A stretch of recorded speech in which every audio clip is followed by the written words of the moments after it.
Hey, it's Tony here at Smart Toyota. Hey, today I've got a brand new 2022 Corolla Cross. We're going to take this one for a spin, and I'll tell you what I think. Let's get started. Okay, let's get started and head out on the road, starting here at the dealership. 2022 Corolla Cross LE Edition with the premium audio system and the power sliding moonroof, which is where my camera is connected currently. So we're just going to head out here on Odana Road. A couple things. I've had it warming up for a little while. It's 23 degrees outside according to the thermometer on the information center. So one of the things that I discovered, and I guess I knew this, but I had forgotten, with the Toyota products, there's a safety feature built in where if you're warming up your car and you leave it running for more than an hour, so say you hit the remote starter and you start it up, if it runs for an hour, the car will automatically shut off. So just be aware of that. I don't think that's a big deal, but you're in no danger of letting your car idle all night long if you forgot to turn it off in the garage, or in your driveway. Obviously, you don't want to start your car in your garage. Even with the garage door opener, don't do that. It's dangerous. If your garage door opener goes down, there could be carbon monoxide, or there will be carbon monoxide going into your house, and the next thing you know, you don't wake up. So don't do that. Never start your car and leave it running while in the garage. Start it, get it out. Pull it in, shut it off. So we're going to take a quick spin in the 2022 Corolla Cross. This is an all-wheel drive edition, and one of the things I find interesting about the Corolla Cross LE, which typically in the Toyota product line, there's generally 3 trims and then some bonus trims, if you will. So generally Toyota starts out with the L Edition, which is the base level, then the LE Edition, which is what this one is, and then the XLE, which tends to be the more upscale, and then in some cases they make a limited or a nightshade. But in the Corolla Cross, it's L, LE, and XLE. So this is like your mid-trim, and I say all of that to say, as a mid-trim model, I think it will be the best-selling model in the Toyota lineup, in the Corolla Cross lineup, and it comes with a terrific level of standard equipment here on the inside. So all the LEs come with the leather-wrapped steering wheel.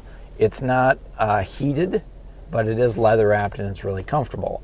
All of the LEs come with the fingertip controls for your sound system and the information center and your cruise control, all right here on the steering wheel. They all have intermittent front and rear washer wiper, automatic high beams, automatic on and off, power windows, power door locks, cruise, tilt, air, automatic air conditioning on the LE. That's only on the it's not driver passenger, it's one-sided, if you will. So just a lot of great standard equipment.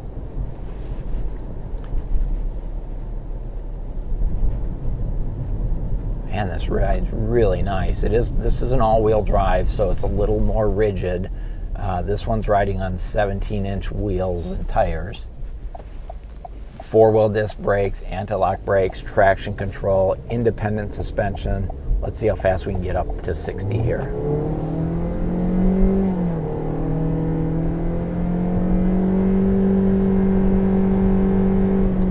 Right at my sweet spot for that ramp.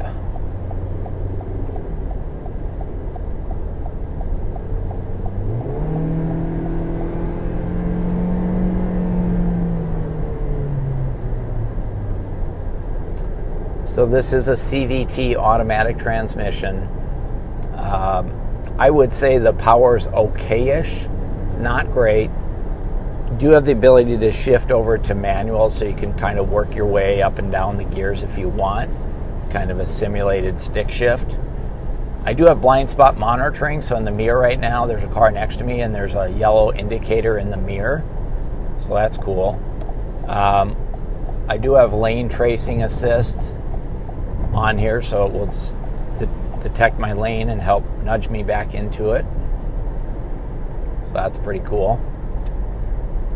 I'm going to stop talking here and let you hear how it sounds out on the road.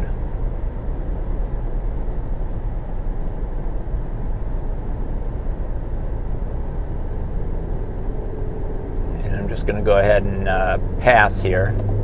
See my passing capabilities.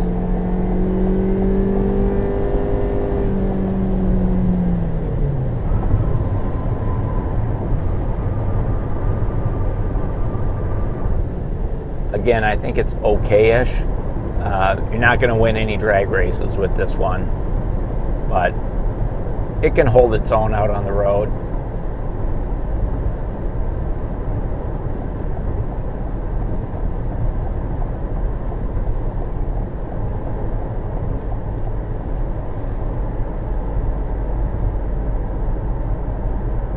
Now, largely the Corolla Cross, the interior is almost identical to a Corolla.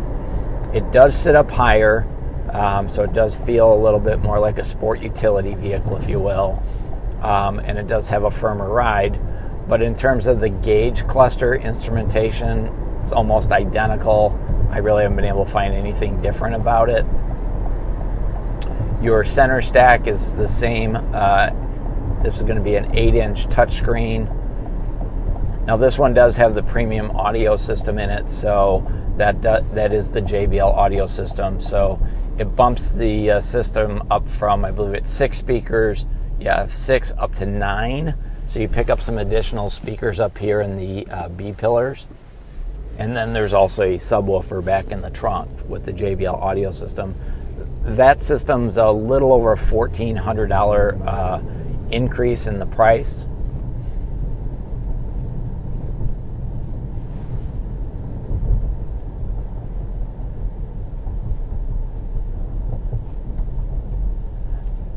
I find it to be a fairly quiet ride, except for, of course, when you're getting on it and you're accelerating heavily. That engine does make a lot more noise than I would like, but that's all right. Some people will like that. As far as visibility out the front, it's perfect. I love these huge side windows, these oversized exterior mirrors. These are bigger mirrors outside than on a regular Corolla. So it does have really good visibility for blind spots. The mirrors outside, they're heated mirrors, they're power operated. As I mentioned before, you have blind spot monitoring.